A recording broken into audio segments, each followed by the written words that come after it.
Extra time. On Sunday, one of the strangest European soccer seasons in memory will finally come to a close when Paris Saint-Germain and Bayern Munich meet in the Champions League final.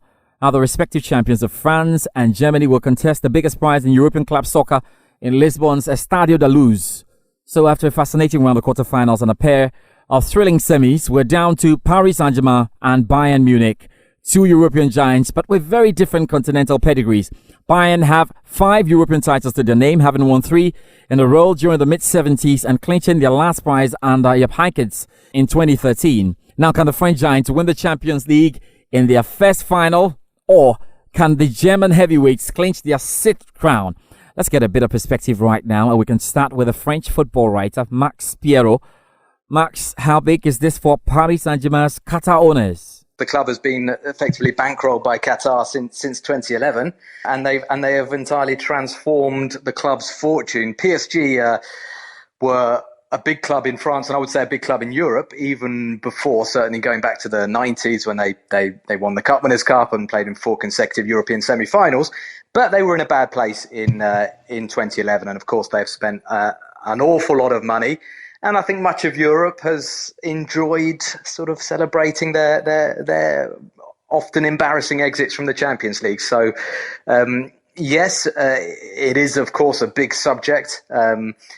We can talk about Manchester City. We can talk about a lot of other clubs. I think PSG, aren't the only one, but it has been an almighty transformation since Qatar came. So, Max, how is the whole of France looking forward to Sunday's game? For sure, Marseille fans will love and will be very desperate to see PSG fall flat in this final. But generally, tell me what the mood is.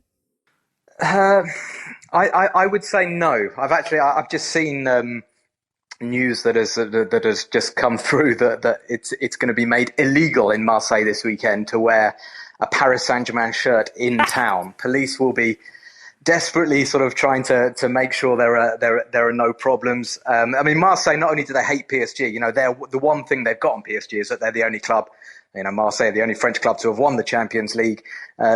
So of course, they're desperate for PSG not to win. Other than Marseille, I would say, I've listened to fans on radio shows today saying, there's one in Montpellier saying we don't want this club to win. This isn't a French club. This isn't Qatar. But that's not of course, there are people who think that. But overall, the French love it when they've got a winner, when they've got a winning team. And I think, there's all sorts of talk. There were big celebratory scenes on the Champs-Élysées and outside the Parc des Princes already after the semi-final. It will be an almighty celebration if Paris Saint-Germain win it. Now let's talk Neymar, because we know, it's wide perception, he led Barcelona to be his own man and not to be the one walking in the shadows of Messi. What will winning the Champions League mean to him then?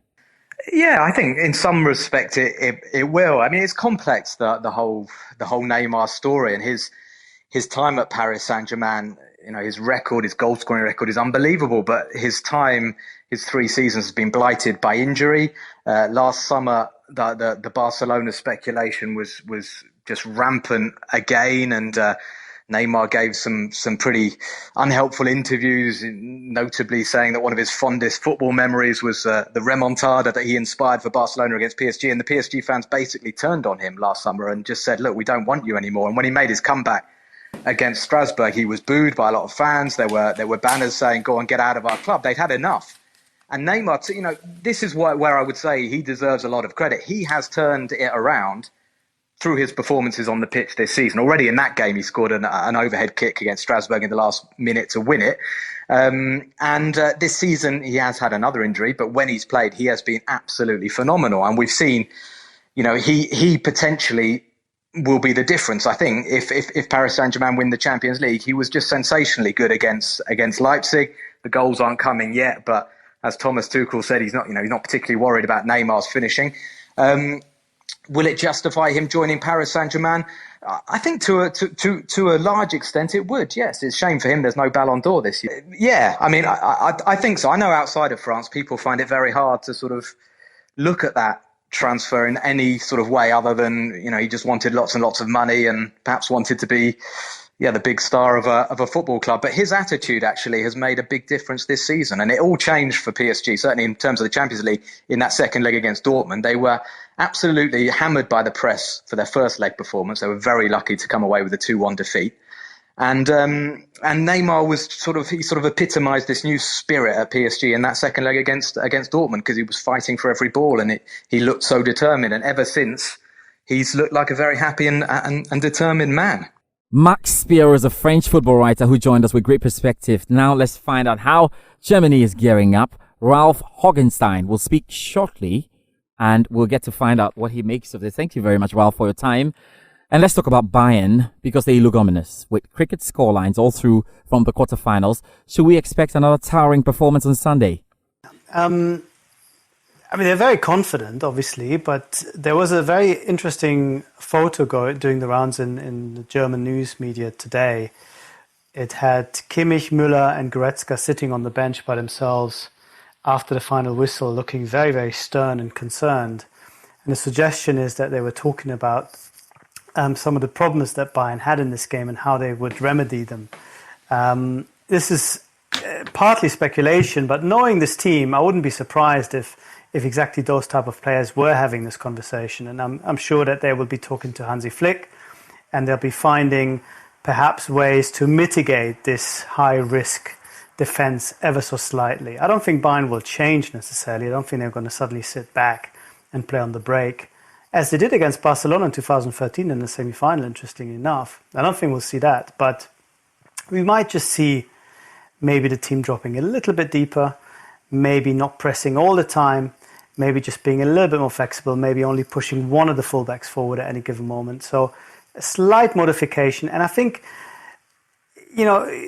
good shape and everything, I think they'd be in the best possible shape if there was absolutely no debate about the starting 11, about the system that they'll play.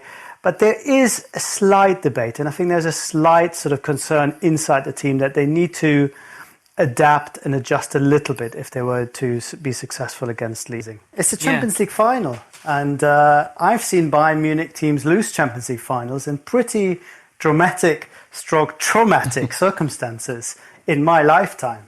So, you never know what's going to happen. The problem is, for all the lovely stuff that we're talking about, if they somehow lose against PSG, which is totally possible, as I don't think this is a game with a clear-cut favourite, all of these things will count for nothing. Yes, the A2 will be a nice sort of story that people will tell themselves one day, but essentially it's no difference to Barcelona's remontada against PSG. It's something that you can annoy PSG fans with, but doesn't really do anything for Barcelona in the grand scheme of things. So that is the concern. They can still lose a lot despite the plaudits from esteemed experts. And I've seen Bayern Munich teams lose Champions League finals in pretty dramatic stroke traumatic circumstances in my lifetime.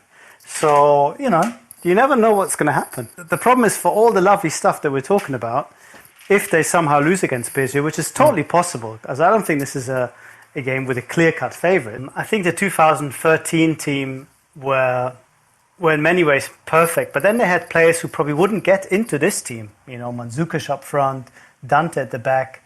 Very, very difficult to compare. I think the best thing you can say about this Bayern team is that they always feel as if they can play a little bit better. And maybe we'll see them hit their real peak over 90 minutes on Sunday, which I think would be quite spectacular if they manage to do it. So far, they've always seemed to have just a little bit extra. And I think they need to probably push that a little bit harder if we're going to see them triumph on Sunday. Thanks, Ralph Hogenstein, for your time on the show.